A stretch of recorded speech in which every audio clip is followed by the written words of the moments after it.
Do you think you talk more like this? Or do you think you talk more like this? What's the difference between those two different ways of talking? And why is it that when I speak with a lot of students, I see a lot of students using more of that first method instead of the second? Is that having an impact on your speech?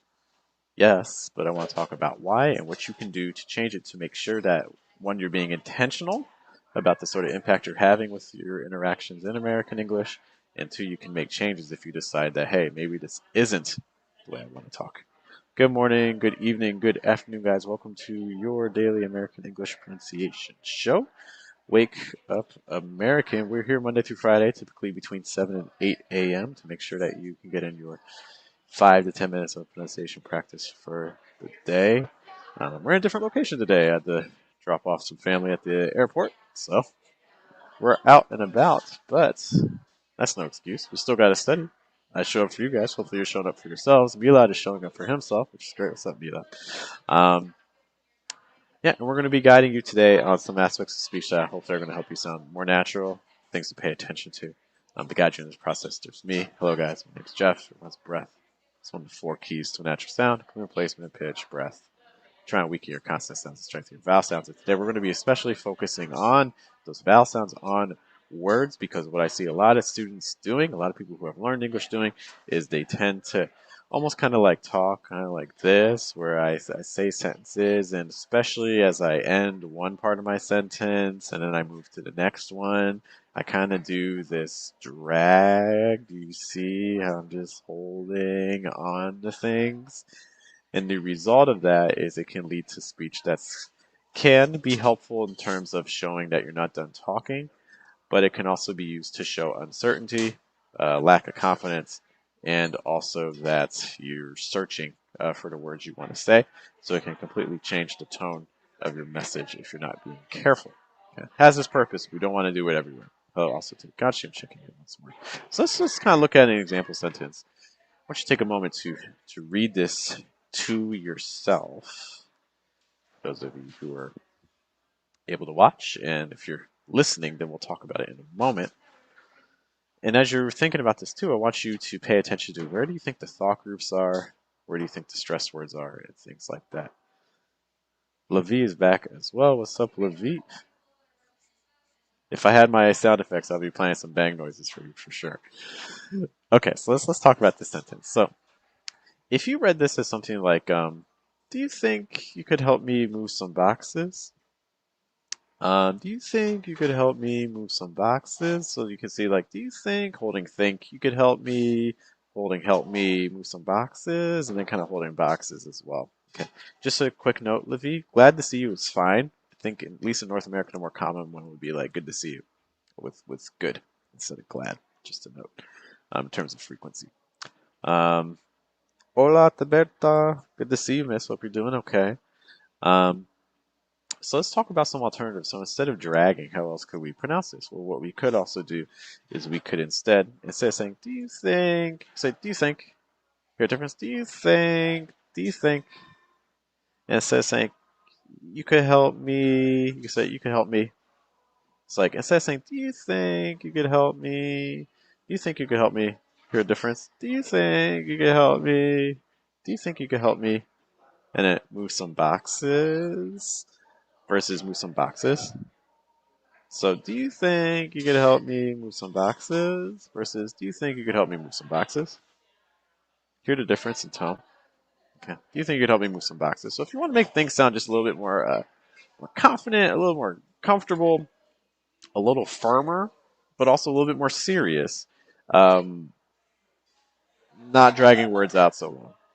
Now, I do want to take a moment to highlight one of the things we've been talking about is making sure that when you speak, you extend breath. Breath is a key component of American English. So, for instance, when we look at this, like, do you think, do you hear that after I say think, there's a little bit of breath? It's not think, and then the breath just dies. No, we're extending breath a little bit. It's like think, think.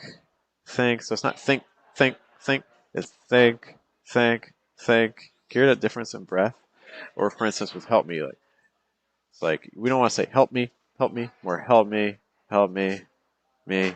So it's not me, Hear a difference? Me. Me. American English wants that second one with a little bit more breath extension after. Me. And then instead of saying like boxes, boxes, where as soon as that is sound is done, everything finishes. We want to try to continue the breath, keep the breath flowing. It's like boxes, boxes. So it's not, do you think you could help me move some boxes? Because that's very tight and there's not a lot of breath movement. Versus, do you think you could help me move some boxes? Where the breath keeps pushing. And again, the thing we're also trying to avoid is not to drag. So like, do you think you could help me move some boxes? Because that just loses a lot of energy. Okay, let's take a look at another sentence to compare with this. Let's take a look at this second one here. And of course, as I go through this, if you guys have questions, you can post them in the chat. If you're watching us in the future, hello from the past, you can post something in the comments, and I'll try to respond to it next stream. So we have this one. I don't know if that's right, but we'll see.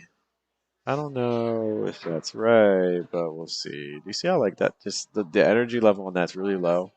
It sounds very uncertain, very hesitant. Which again, in the right situation, could certainly work. Okay, but if that's not the vibe we're going for, then we may not want to drag out words so much. Okay, I don't know if that's right, but we'll see. I don't know if that's right, but we'll see. So I said, I don't know if that's right, but we'll see. I don't know if that's right, but we'll see. Let's compare that again. I want you guys to try doing dragging and then try and do more of the cutting. It's like, I don't know if that's right, but we'll see. I don't know if that's right, but we'll see. Let's do that one more time. I don't know if that's right, but we'll see. I don't know if that's right, but we'll see. Okay, compare. There's little differences there. We're not dragging as much. I think that's going to give you a closer sound to what you're looking for.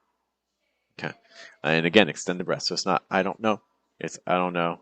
No. More breath. It's not, if that's right. If that's right. Right. And then keep the breath moving after T. And then, but we'll, it's not going to be, but we'll see.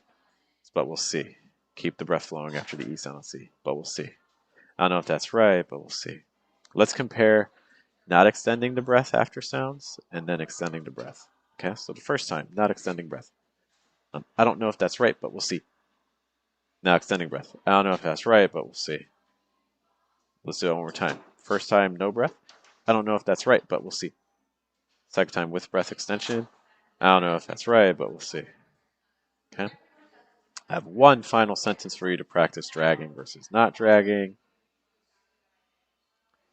Let us try this one. All